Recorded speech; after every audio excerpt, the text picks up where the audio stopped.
Hi, I'm Lisa Bloom and this is the Dare to Tell Story Show.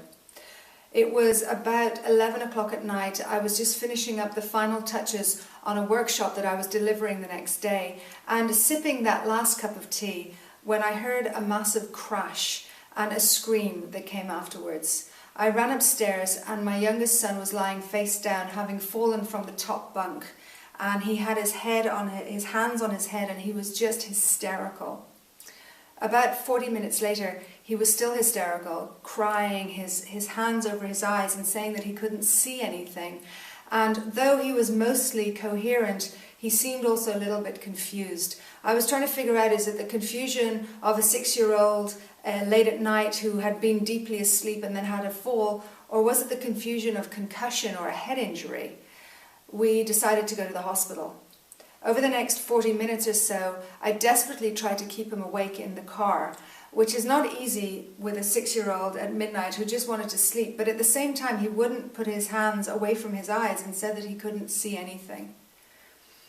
He was fairly alert and seemed to be making sense, and after a while he was kind of drifting in and out of sleep, but speaking well. And literally as we pulled into the hospital, he opened his eyes and said, "Oh, it's an ambulance," and seemed okay. We took him into the hospital and I asked him, "Is your head hurting?" And he said, "No." And "Are your eyes okay?" And he said, "Yes." And then I said to him, "Hey, sweetie, why don't we just go home? Do you really need to see the doctor?" And he said, "Yes, I want to see the doctor." I asked him again, "Is your head hurting?" And he said, "No." "Are your eyes sore?" "No." "Is there any part of your body that doesn't feel right?" And he said, "No, I'm fine." So I said to him, "Well, why do you want to see the doctor?" And he said to me, "I want to tell her what happened." I realized this is what I have been teaching for years. This is exactly it. We have this basic human desire, a need to tell our story.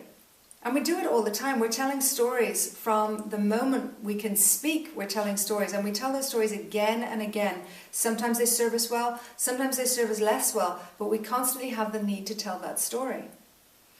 You know, it amazes me how we tell a story. It's always subjective. I mean, we've chosen to tell it, we've chosen the way in which to tell it, but then we call it reality, and we feel like it had nothing to do with us, that reality just somehow landed upon us and we didn't have any part of its design. And yet we are actually creating our reality through the stories we tell. Could you imagine what it would be like, what world we would live in if we were telling really powerful stories about the world around us? What our businesses would be like if we were telling the kinds of stories that talked about the gifts that we bring into the world? And what our relationships would be like if we were telling stories about that courage and contribution and the blessings that are in our lives. Our stories are so powerful, and yet so often we don't give a moment's thought to the way in which we tell them. So what happened in this story? Well, at about 1 a.m. my son got to meet the doctor, and she examined him and decided that he was probably more alert than she was, that there seemed to be no damage. And we headed off home. My son had gotten to tell his story, and of course the next day he got to tell it even more to all his friends. Aside from a relatively sleepless night and that anxiety and parental worry that we get when something unexpected happens with our kids that perhaps puts them in danger, nothing really happened. That is nothing but a great story. So I would love if you would share one of your stories in the comments below. And thanks for being here. Thanks for joining me. And I'll see you next time at the Dare to Tell Story Show.